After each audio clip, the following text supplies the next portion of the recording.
یہ پوچھا ہے کسی نے کہ خود پسندی اور ریاکاری کسے کہتے ہیں؟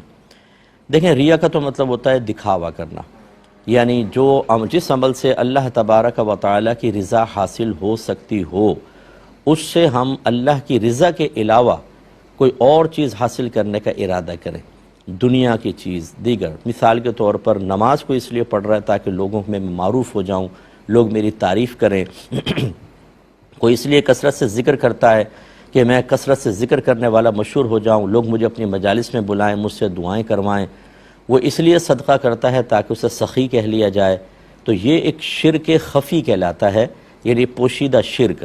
اس میں انسان کافر تو نہیں ہوتا، ہاں حلال سمجھ کے کرے گا تو کافر بھی ہو جائے گا، لیکن اگر حرام سمجھ کے کرتا ہے یا حرام حلال کوئی ذہن میں نہیں تب کرتا ہے تو حرام اور گناہ کبیرہ کا مرتکب ضرور ہے، اور اس کو ریا سے تعبیر کرتے ہیں۔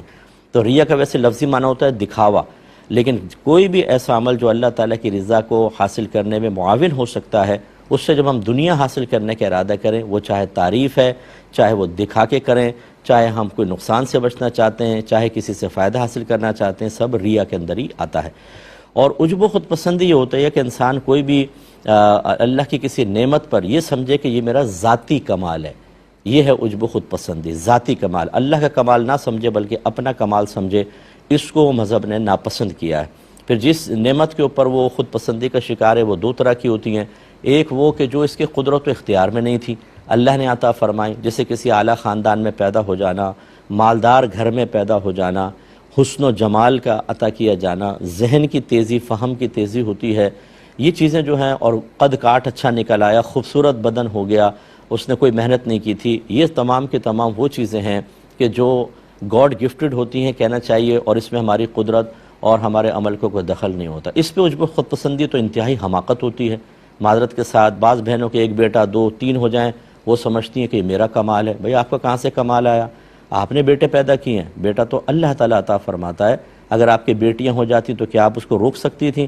تو اس میں آپ کا کیا کمال؟ لیکن ہم اس کو کمال سمجھتے ہیں، اور یہ نہیں چاہتے کہ اللہ کی طرف نسبت ہو، بلکہ کہیں بھی اس کا کمال ہے، یہ غلط ہوتا ہے۔ اور ایک ہوتا ہے کہ ہم ذاتی کوشش کرتے ہیں، اس کا ایک اچھا رزلٹ نظر آتا ہے، کوئی کھلاڑی ہے، کھیلتا ہے، محنت کرتا ہے، اپر لیول پر آ گیا، کسی نے اچھی اسٹڈی کی، اچھی جاب مل گئی، کسی نے جم جوائن کیا، باڈی بلڈنگ کی، اچھا جسم بن گیا، فائٹنگ وغیرہ، باکسنگ یا مارشل آرٹ وغیرہ تو اچھا مطلب پلیئر بن گیا۔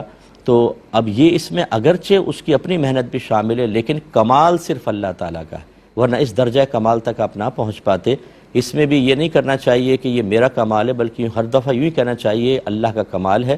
ہاں کوئی ویسی آپ کی نسبت کرے یا اپنی محنت کو آپ ظاہر کریں تو الگ بات ہے، لیکن بہرحال عجب و خود پسندی یہ ہوتی ہے کہ جو اللہ تبارک و تعالیٰ نے آپ کو کمال عطا فرمایا، اس کو آپ چھوڑ کر یعنی اللہ کی طرف نسبت نہ کریں، صرف اپنی طرف نسبت کریں، اور ناپسند کریں کہ اللہ کی طرف کیا جائے، یہ اور زیادہ برا ہوتا ہے۔